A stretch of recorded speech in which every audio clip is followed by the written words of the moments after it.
Estamos chegando ao final de um ano tão diferente de todos os outros que já vivemos. A pandemia do coronavírus trouxe incerteza, medo e até mesmo muita falta de fé por causa de todas as mortes e os problemas que essa crise trouxe, né, para todo mundo.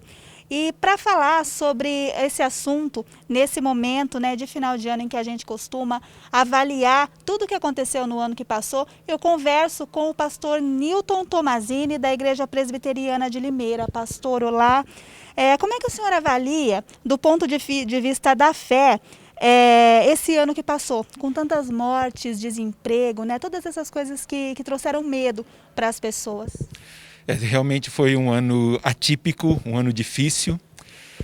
Na virada do ano nós tínhamos feito planos, sonhos, projetos, e quando chega março tudo isso acaba. É nesse momento que a gente começa a ver onde está baseada a nossa vida, onde nós alicerçamos a nossa vida. E aqueles que, pelo que eu percebi, não alicerçar a sua vida numa fé, uma fé verdadeira, muitas vezes tiveram lutas e tribulações.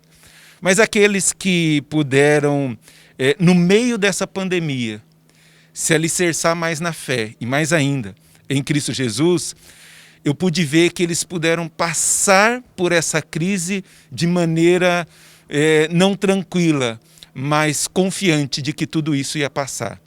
Eu vejo que, às vezes, a gente fala muito das lutas e das tribulações que vivemos, mas também esse momento foi um momento de nós nos amoldarmos.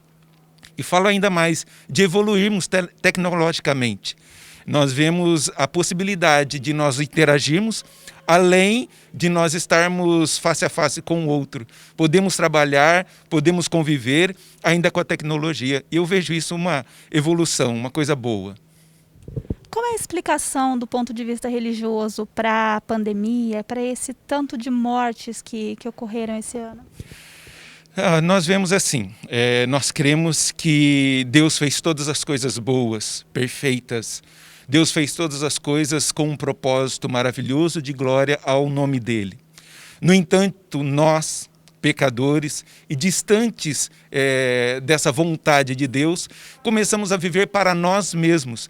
E quando nós vivemos para nós mesmos, buscamos nossos próprios interesses e não o interesse do outro. Logo, a gente começa a desmatar mais, nós começamos a poluir mais, começamos a passar em cima do outro para buscar vantagens. Tudo isso vai criando uma desestabilidade. Eu vejo que são consequências de um mundo egoísta, consumista, materialista que nós vivemos. Como enfrentar tudo isso com resignação? Se apegando realmente em Deus. Alguns pensam que a pandemia, as pessoas distanciaram de Deus. Pelo contrário, eu vi muita gente se achegando a Deus, vendo que esse Deus é essa esperança. E mais ainda, nós entendemos o sofrimento que todas as coisas acontecem igual a todos. Tanto para quem tem fé, quanto para quem não tem fé. Quanto quem adora a Deus, quanto quem não adora a Deus. A diferença está como eu passo por tudo isso. E eu pude ver, como falei no começo, as pessoas apegadas, alicerçadas em Deus, pôde passar de maneira mais confiante de que Deus está presente na vida. Eu lembro do Salmo 23. O Salmo 23 fala, além dos pastos verdejantes que esse bom pastor nos conduz, o Salmo 23 também diz que, ainda que eu ande pelo vale da sombra da morte, eu não preciso temer mal nenhum. Por quê? Porque o Senhor está comigo. Quando eu sei que Deus está comigo, mesmo no meio do caos, eu descanso nesse Deus e confio nesse Deus de que Ele vai estar cuidando de mim. Por que, na opinião do senhor, o brasileiro é tão negacionista em relação à pandemia? Muitas vezes por causa das informações que são passadas, muitas vezes por causa da falta de informação e mais ainda, pela ignorância. A ignorância produz essa negação. Como pastor, eu fiz velórios de pessoas que morreram por causa do Covid.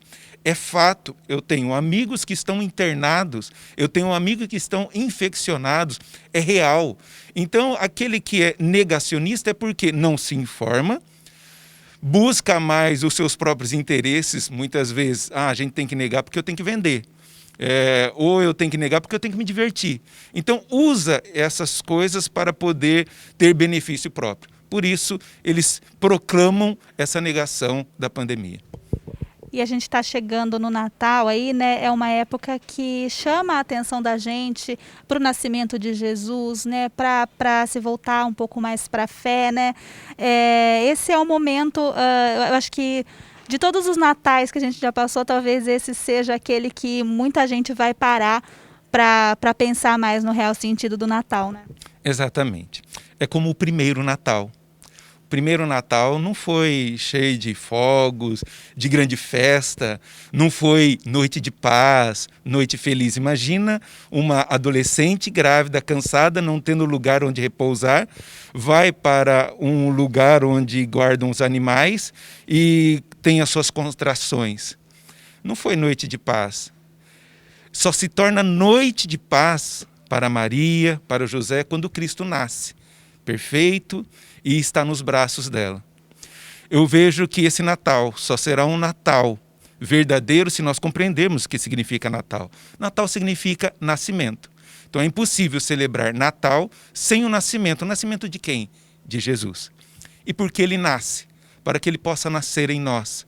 Para que ele nasceu, para que nós pudéssemos ter a vida. Ele veio para nos salvar. Salvar do quê? Dos nossos pecados, para que nós possamos ter a vida eterna. Por isso, ele não só nasce, vive, morre no nosso lugar, ressuscita para nos dar a certeza da vida eterna.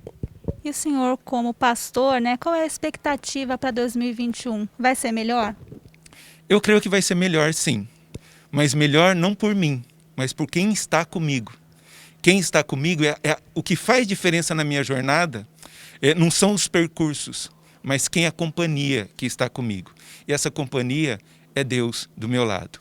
Com Cristo em mim, não importa a situação, é céu ali. O céu eu posso fazer do meu meio de lutas e tribulações, saber que eu estou confortado nesse Deus. Um dos nomes de Jesus, que é dado a Jesus, é Emanuel, que quer dizer Deus conosco. É saber nessa jornada, se eu quero ter um ano abençoado, eu não tenho que esperar das circunstâncias, mas sim da minha companhia. E a minha companhia é o Senhor Jesus, o meu Emanuel. Como eu falei o Salmo 23, ainda que eu ande pelo vale da sombra da morte, não preciso ter medo, porque o Senhor vai estar comigo. Que em 2020 o Senhor esteja presente na nossa vida para fazer diferença na vida de outros. Então, para encerrar, gostaria que o senhor fizesse uma oração para o ano de 2021. Então, tá bom. Vou rogar uma bênção, a bênção araônica, sobre todos aqueles que estão nos vendo e nos ouvindo. Que o Senhor te abençoe e te guarde. Que o Senhor resplandeça o seu rosto sobre ti. Que tenha misericórdia de ti e em 2021 te dê a paz. Que Deus abençoe.